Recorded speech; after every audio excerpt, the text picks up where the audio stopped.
오늘은 2023년 4월 9일 주님 부활 대축일 파스카 성야입니다. 성부와 성자와 성령의 이름으로 아멘.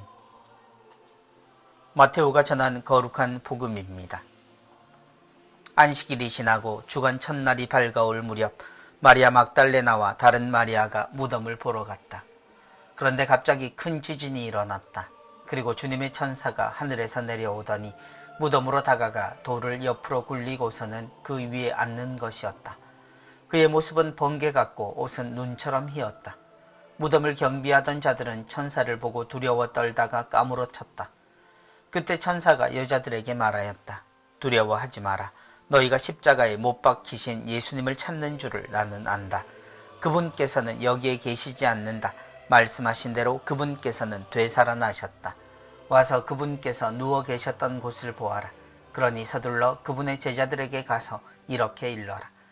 그분께서는 죽은 이들 가운데에서 되살아나셨습니다. 이제 여러분보다 먼저 갈릴레아로 가실 터이니 여러분은 그분을 거기에서 뵙게 될 것입니다. 이것이 내가 너희에게 알리는 말이다.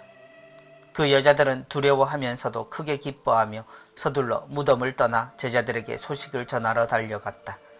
그런데 갑자기 예수님께서 마주 오시면서 그 여자들에게 평안하냐 하고 말씀하셨다.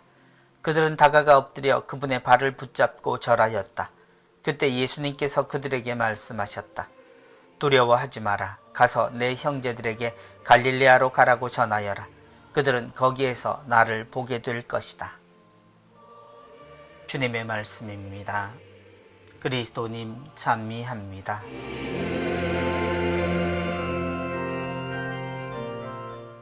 평안하냐? 침묵의 시간, 옳다는 것이 무너졌고 사라져버린 시간들입니다. 정직하고 선하게 사는 것의 가치, 사랑을 실천하는 것의 보람이 허무해졌습니다. 완전한 선은 무시되었고 정직한 사랑은 짓밟혔습니다. 우리 눈에는 그 증거로 십자가와 그 선한 이의 시신이 눈과 마음에 남았습니다. 그리고 그분의 모든 것은 꽉 막힌 돌무덤에 갇혀버렸습니다. 혹시나 누군가 그의 죽음을 훔쳐 부정할까봐 무서워한 이들이 병사들까지 붙여서 지킨 죽음이었습니다. 그들에게는 이 죽음은 확실해야 했기 때문입니다. 그래야 자격도 없는 보잘것없는 이들이 희망을 품지 않을 것이고 그들이 지금까지 쌓아온 위선의 탑을 보존하고 누구도 범접할 수 없는 품위를 유지할 수 있었기 때문입니다. 하느님을 위해 쌓은 성전을 자신들의 성체로 사용하려는 이들의 시도는 그렇게 주님을 죽음과 무덤으로 몰아넣었습니다. 주님의 천사가 하늘에서 내려오더니 무덤으로 다가가 돌을 옆으로 굴리고서는 그 위에 앉는 것이었다. 주님의 부활이었습니다. 그리고 그 부활은 하느님 아버지로부터 이루어졌습니다. 천사를 보내신 하느님 아버지는 아들의 죽음을 지키던 이들을 흩어버리셨고 그 죽음을 없는 것으로 돌려버리셨습니다. 살인자들의 말이 틀렸고 아들이 맞았다는 것이 부활의 내용입니다. 그리고 살인자들의 잘못이 드러나는 것이 동시에 이루어진 사건입니다. 그래서 부활의 사건은 회복의 사건이기도 합니다. 그분께서는 여기에 계시지 않는다. 말씀하신 대로 그분께서는 되살아나셨다. 주님은 처음 우리에게 오셨던 대로 화려함이 아닌 일상으로 돌아오셨습니다. 부활이라고 영광스러운 변모와 같은 주님을 그리는 이가 있다면 그의 상상력은 틀렸다는 것을 나타내는 주님은 다시 당신의 자리로 돌아가십니다. 이제 여러분보다 먼저 갈릴레아로 가실 터이니 여러분은 그분을 거기에서 뵙게 될 것입니다. 부활하신 예수님은 예루살렘 성전 꼭대기에 나타나지 않으십니다.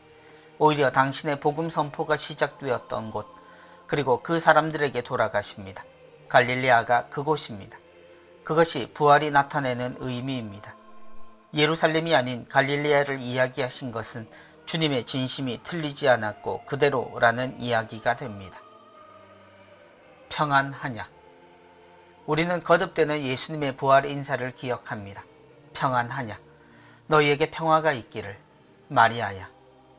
그렇습니다. 그리고 제자들에게 빵을 떼어 나누어 주신 주님의 모습이 또한 그렇습니다. 부활에서 새로운 것을 상상하는 이들이라면 그것은 주님이 닫힌 문을 열고 들어오신 정도로 상상력을 맺어야 합니다.